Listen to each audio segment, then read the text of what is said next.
la pregunta. En la pregunta anterior dijimos, ¿dejará Dios sin castigo nuestra idolatría y desobediencia? Y la respuesta fue no, pero cuando estuvimos platicando acerca de la respuesta, en realidad dejamos ahí abierto, porque la pregunta en sí misma solo nos lleva a entender que hay condenación, más no fuimos a la parte de esperanza. Entonces la pregunta siguiente, la que estamos viendo ahorita, es, ¿hay alguna manera de escapar del castigo y reconciliarse con Dios? Estas dos preguntas van de la mano, ¿sí? ¿Hay alguna manera de escapar del castigo y reconciliarse con Dios? Okay, te quiero explicar esto de una manera un poco distinta. ¿Por qué? Porque la mayoría de los niños están o han crecido en un ambiente de iglesia y si los papás han hecho algún trabajo o han estado en la escuelita dominical, lo más seguro es que, tal como pasa los viernes, ¿no? ¿Quién es el héroe? Y todos saben, ¡ay, Jesús, Jesús! Y entonces ya se convierte en algo rutinario. No es algo asombroso para los niños porque es algo que escuchan una y otra vez. Y debería en realidad ser algo asombroso cada vez que lo escuchamos. Entonces, la idea central de esta pregunta que tú y yo como maestros debemos de exponer es que Dios ha hecho provisión para que seamos reconciliados con Él. Dios ha hecho provisión para que seamos reconciliados con Él. Y esto es maravilloso. Entonces tenemos que tener dos cosas muy claras. Primero, el niño tiene que entender la seriedad de su pecado. ¿Sí? El niño tiene que entender la seriedad de su pecado.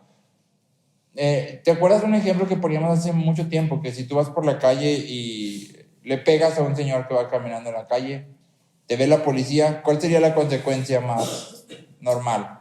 Que te agarren y te den unos machiches. Que ellos te peguen a ti.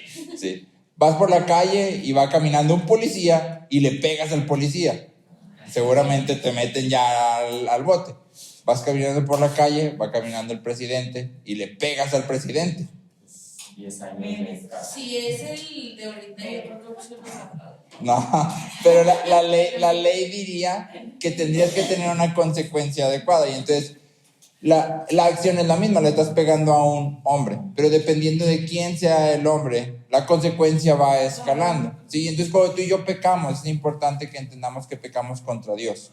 Y aunque creamos que nuestro pecado puede ser, una mentirilla, pero es contra Dios. Y por lo tanto el castigo tiene que ser ad hoc a quién es Dios. ¿Sí? Y entonces el niño tiene que entender la seriedad de su pecado y al mismo tiempo debemos demostrarle el increíble gozo, asombro y consuelo que hay en Cristo. ¿Sí? Estas dos ideas que son estas dos preguntas, ¿dejar a Dios sin castigo? No. Y la condenación es eterna, no es un castigo solamente de, vas a sufrir poquito, no, es sufrimiento por toda la eternidad. Es el castigo adecuado por nuestro pecado. Pero hay un increíble gozo, asombro y consuelo en Cristo. Esa es la provisión que Dios ha hecho. ¿Sí? Y entonces tú y yo tenemos que hacerle entender a los niños que todos los hombres han sido condenados a muerte. ¿Qué pasa cuando un criminal es condenado a muerte? ¿Puede el criminal salvarse a sí mismo? No. ¿Puede un pecador salvarse a sí mismo?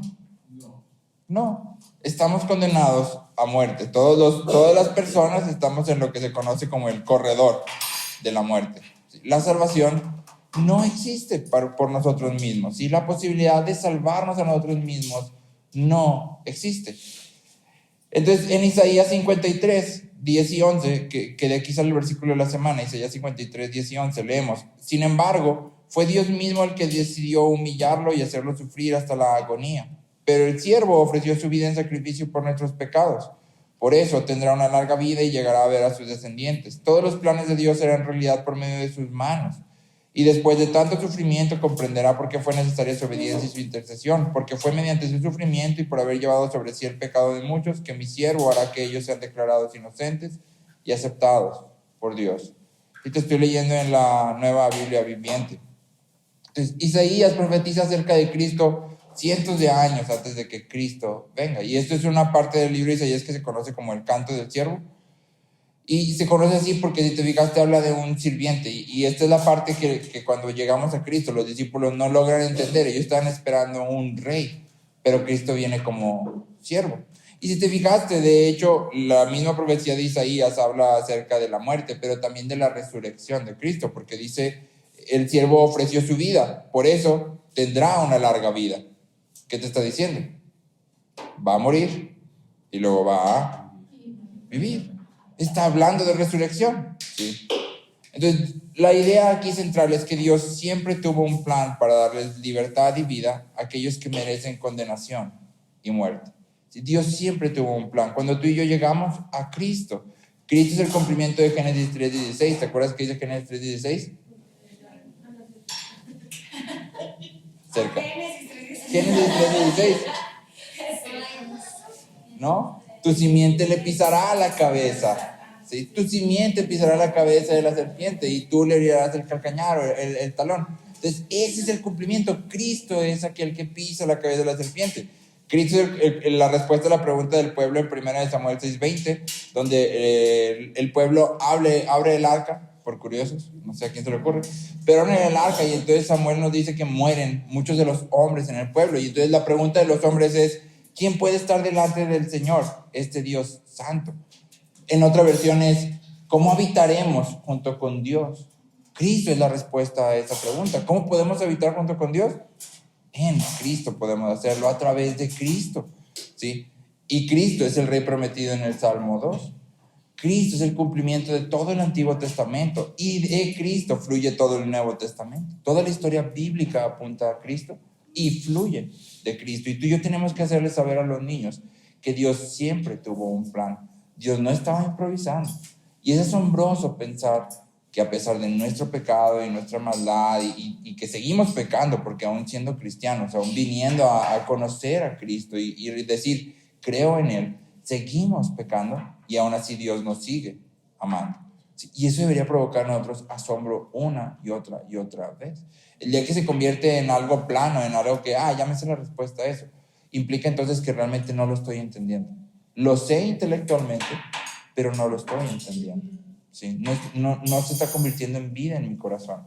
¿Sí? Y entonces, esta es una tarea difícil para ti y para mí como maestros y como papás, porque nuestros niños, espero yo, que estén constantemente expuestos a esta idea de que Cristo ha muerto por nosotros. Pero empieza, como decíamos ayer, por nosotros mismos.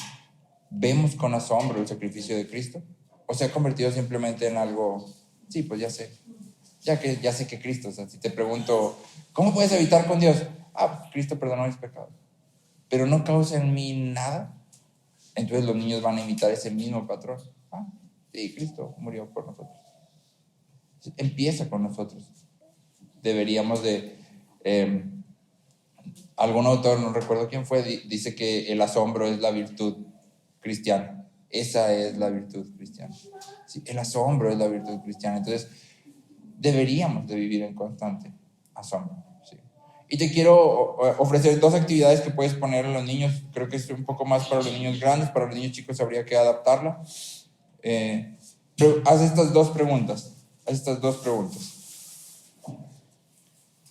¿Por qué tuvo que morir Cristo? Y la idea es que el niño te explique por qué tuvo que morir Cristo. ¿Y cómo se lo explicarías a alguien que no es creyente? ¿Cómo se lo explicarías a alguien que no es creyente?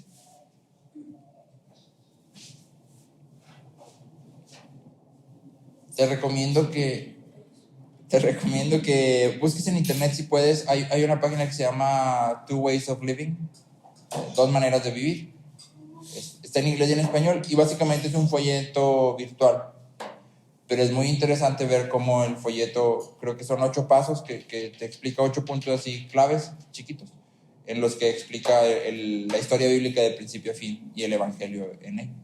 Te recomiendo que lo veas y tal vez te pueda servir como una herramienta didáctica para los niños.